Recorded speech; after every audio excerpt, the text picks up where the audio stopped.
ಆಚಿ ಮಸಾಲ. ಎಂತ ಅಡಿಗೆಯ ರುಚಿಯಾಗೋ ರಹಸ್ಯವು 20 ರೂಪಾಯಿ.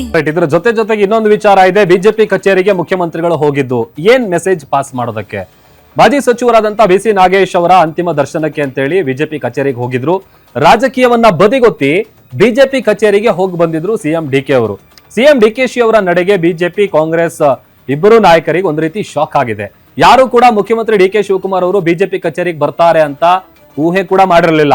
ಸಂತಾಪ ಸೂಚಿಸೋದಕ್ಕೆ, ಅಂತಿಮ ದರ್ಶನವನ್ನ ಪಡೆಯೋದಕ್ಕೆ ಬಿಜೆಪಿ ಕಚೇರಿಗೆ ಹೋಗಬೇಕಿರಲಿಲ್ಲ. ಆಸ್ಪತ್ರೆಗೆ ಹೋಗ್ಬೋದಿತ್ತು ಅಥವಾ ಮನೆ ಬಳಿ ಹೋಗ್ಬೋದಿತ್ತು. ಈ ತರದೆಲ್ಲ ಒಂದಷ್ಟು ಚರ್ಚೆ ಆಗ್ತಾ ಇದೆ. ಆದ್ರೆ ಇದ್ಯಾವುದನ್ನು ಮಾಡದೆ ನೇರವಾಗಿ ಡಿ ಕೆ ಶಿವಕುಮಾರ್ ಅವರು ಬಿಜೆಪಿ ಕಚೇರಿಗೆ ಹೋದ್ರು. ಮಾನವ ಸಂಬಂಧಗಳ ಬಳಿಕ ರಾಜಕೀಯ ಅನ್ನುವಂತ ಸಂದೇಶವನ್ನ ಕೊಟ್ಟಿದ್ದಾರೆ. ರಾಜಕೀಯದಲ್ಲಿ ಏನು ಬೇಕಿದ್ರೂ ಆಗಬಹುದು ಅನ್ನುವಂತ ಲೆಕ್ಕಾಚಾರದಲ್ಲಿ ಅವರಿದ್ದಾರೆ. ಇಲ್ಲಿದ್ದವ್ರು ಅಲ್ಲಿ, ಅಲ್ಲಿದ್ದವ್ರು ಇಲ್ಲಿ ಅನ್ನುವಂತ ಸಂದೇಶ ಕೂಡ ಇದ್ರೂ ಇರಬಹುದು, ಹೇಳಕ್ಕಾಗಲ್ಲ. ಸದ್ಯ ಸಿಎಂ ಡಿ ಕೆ ಶಿ ಅವರು ಬದಲಾಗಿದ್ದಾರೆ. ಹೊಸ ತಂತ್ರ, ಹೊಸ ಸ್ಟೈಲ್ ನಲ್ಲಿ ಪಾಲಿಟಿಕ್ಸ್ ನಡೆಸ್ತಾ ಇದ್ದಾರೆ ಅನ್ನುವಂಥದ್ದು ಇದರಲ್ಲೇ ಗೊತ್ತಾಗುತ್ತೆ ಸರ್. ಬಟ್ ಈ ವಿಚಾರದಲ್ಲಿ ಬಹುಶಃ ಇದ್ರೂ ಇರ್ಬೋದು. ಬಟ್ ಮೊನ್ನೆ ಎಲ್ಲ ಒಂದು ಸ್ಟೇಟ್ಮೆಂಟ್ ಕೊಟ್ಟಿದ್ರಲ್ಲ, ಎಲ್ಲಾ ಶಾಸಕರು ನಮ್ಮವರೇ ಅಂತೇಳಿ. ಸೊ ಎಲ್ಲರನ್ನೂ ವಿಶ್ವಾಸಕ್ಕೆ ತೆಗೆದುಕೊಂಡು ಮುನ್ನಡೆಸ್ಕೊಂಡು ಹೋಗ್ಬೇಕು ಸರ್ಕಾರನ ಅನ್ನುವಂಥ ಉದ್ದೇಶನ ಇದು? ಇಲ್ಲ, ಒಬ್ಬ ರಾಜ್ಯದ ಮುಖ್ಯಮಂತ್ರಿ ಆಗಿ ಅವ್ರು ಹೇಳಿದ್ದು ಕೂಡ ನಿಜಾನೇ. ರಾಜಕೀಯ ನೀವು ಚುನಾವಣೆಗಷ್ಟೇ. ಹೌದು, ಚುನಾವಣೆ ಮುಗಿದ ಬಳಿಕ ಯಾರಿಗೆ ಅಧಿಕಾರ ಸಿಗುತ್ತೋ ಅವರು ಎಲ್ಲರನ್ನೂ ಕೂಡ ಒಗ್ಗಟ್ಟಾಗಿ ತೆಗೆದುಕೊಂಡು ಹೋಗಿ ಕೆಲಸವನ್ನು ಮಾಡಬೇಕು. ಅದಕ್ಕೆ ಬೆಸ್ಟ್ ಎಕ್ಸಾಂಪಲ್ ಅಂತ ಹೇಳಿದ್ರೆ, ಮೊನ್ನೆ ಅವ್ರದ್ದೇ ಹೇಳ್ಬಿಡ್ತೀನಿ, ಅವರು ಹೋದಂತಹ ಬಿ ಸಿ ನಾಗೇಶ್ ಅವರ ಸಂತಾಪ ಸೂಚಿಸೋದಕ್ಕೆ ಪಾರ್ಥಿವ ಶರೀರ ದರ್ಶನಕ್ಕೆ ಹೋಗಿದ್ದು ಬಿ ಜೆ ಪಿ ಕಚೇರಿಗೆ.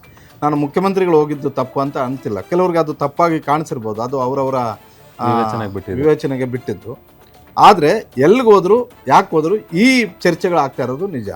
ಯಾಕಂತ ಹೇಳಿದ್ರೆ ಕೆಲವರು ಹೇಳ್ತಾರೆ ಇಮಿಡಿಯೇಟ್ ಮಾಹಿತಿ ಬಂದಿತ್ತು, ಸಿ ಎಂ ಆಸ್ಪತ್ರೆಗೆ ಹೋಗ್ಬೋದಾಗಿತ್ತು, ಇಲ್ಲ ನಾಗೇಶ್ ಅವರ ಮಗಳ ಮನೆಗೆ ಅಲ್ಲೂ ಇಟ್ಟಿದ್ರು ಸ್ವಲ್ಪ ಹೊತ್ತು, ಅಲ್ಲಿ ಹೋಗ್ಬೋದಾಗಿತ್ತು, ಇಲ್ಲ ಬಿಜೆಪಿ ಕಚೇರಿಗೆ ಯಾಕೆ ಹೋಗ್ತಾ ದಾರಿಯಲ್ಲಿ ಬೇಕಿದ್ರು ದರ್ಶನ ಮಾಡ್ಕೋಬೋದಾಗಿತ್ತಲ್ಲ. ಈಗ ಮುಖ್ಯಮಂತ್ರಿಗಳು ಬರ್ತಿದ್ದಾರೆ ಅಂತ ಹೇಳಿದ್ರೆ ಸ್ವಲ್ಪ ಹೊತ್ತು ಆಂಬ್ಯುಲೆನ್ಸ್ ನಿಲ್ಲಿಸ್ತಾ ಇದ್ರು.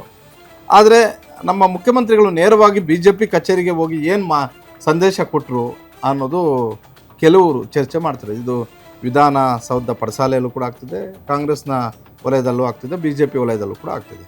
ಆದರೆ ಡಿ ಕೆ ಶಿವಕುಮಾರ್ ಅವ್ರಿಗೆ ಏನಂತ ಹೇಳಿದ್ರೆ, ಈ ಸಾವಿನ ವಿಚಾರದಲ್ಲಿ ರಾಜಕೀಯ ಮಾಡಿದ್ದಾರೆ ಅಂತ ನನಗೇನು ಅನ್ನಿಸ್ತಾ ಇಲ್ಲ. ಆದರೆ ಅವರೊಂದು ಮೆಸೇಜ್ ಅಂತೂ ಪಾಸ್ ಮಾಡಿದ್ದಾರೆ. ಮಾನವ ಸಂಬಂಧಗಳನ್ನು ಹೊರತುಪಡಿಸಿ ಬೇರೇನೂ ಇಲ್ಲ. ಇರೋವರೆಗೂ ನೀವು ಎಲ್ಲ ಕಿತ್ತಾಡ್ಬೋದು, ಅಧಿಕಾರಕ್ಕೋಸ್ಕರ ಮತ್ತೊಂದು ಮಗದೊಂದು. ಆದರೆ ಹೋದ್ಮೇಲೆ ಏನು ಕಿತ್ತಾಡೋದಿದೆ? ಒಂದು ದರ್ಶನ ಅಂತಿಮ ದರ್ಶನ ಮಾಡ್ಕೋಬೇಕಾಗಿತ್ತು. ಹೀಗಾಗಿ D K Shivakumar B J P ಕಚೇರಿ ಆದ್ರೇನು ಮತ್ತೆ ಎಲ್ಲಾದರೂ ಹೋಗಿ ಅಂತಿಮ ದರ್ಶನ ಮಾಡ್ಕೋಬೇಕಾಗಿತ್ತು. ಹೋಗಿ ಬಿ ಜೆ ಪಿ ಕಚೇರಿಯಲ್ಲಿ ಮಾಡ್ಕೊಂಡು ಬಂದಿದ್ದಾರೆ.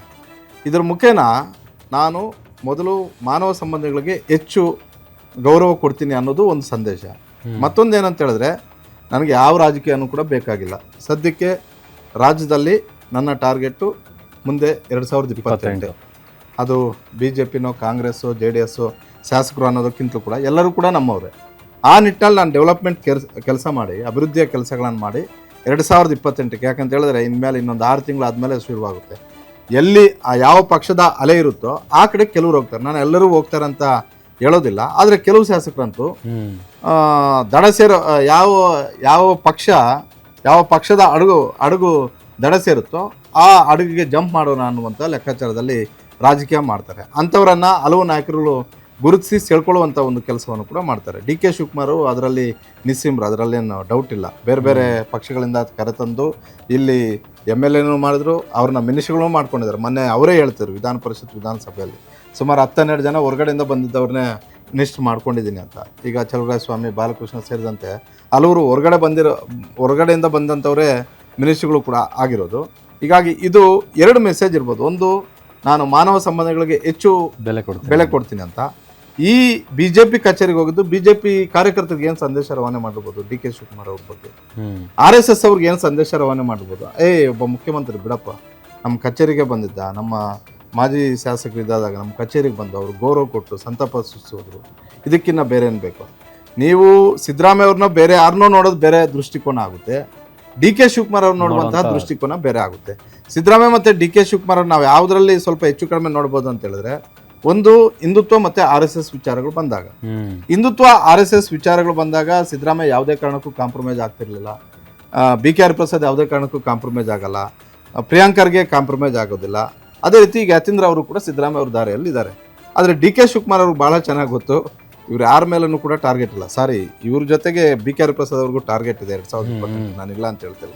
ಆದರೆ ಡಿ ಕೆ ಶಿವಕುಮಾರ್ ಅವ್ರಿಗೆ ಏನಂತ ಹೇಳಿದ್ರೆ ಕಾಂಗ್ರೆಸ್ ಶಾಸಕಾಂಗ ಪಕ್ಷದ ನಾಯಕರಾಗಿರೋದ್ರಿಂದ, ಸರ್ಕಾರದ ನಾಯಕರಾಗಿರೋದ್ರಿಂದ ಈಗ ಗೆದ್ರೆ ಅದರ ಫುಲ್ ಕ್ರೆಡಿಟ್ ಇವ್ರಿಗೆ ಬರೋದು. ಹೌದು, ಇವ್ರನ್ನ ಮಿಂಚಿನ ಬೇರೆಯವ್ರು ಯಾರು ಕೇಳೋಕ್ಕಾಗಲ್ಲ ನನಗೆ CM ಸ್ಥಾನ ಕೊಡಿ ಅಂತ.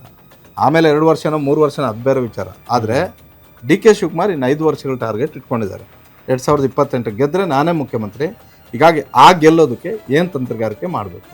ಎಸ್, ಇದು ಡಿ ಕೆ ಶಿವಕುಮಾರ್ ಅವರ ಸ್ಟ್ರಾಟಜಿ. ಇದು ಎಷ್ಟರ ಮಟ್ಟಿಗೆ ವರ್ಕೌಟ್ ಆಗುತ್ತೆ 2028ಕ್ಕೆ ಇವರು ಪಡ್ತಾ ಇರುವಂತ ಈ ಸ್ಟ್ರಾಟಜಿ ಜೊತೆಗೆ ಲೆಕ್ಕಾಚಾರಗಳು ಏನಾಗುತ್ತೆ ಅನ್ನುವಂಥದ್ದು ಬಹುಶಃ ಕಾಲವೇ ಉತ್ತರವನ್ನ ಕೊಡಬೇಕು.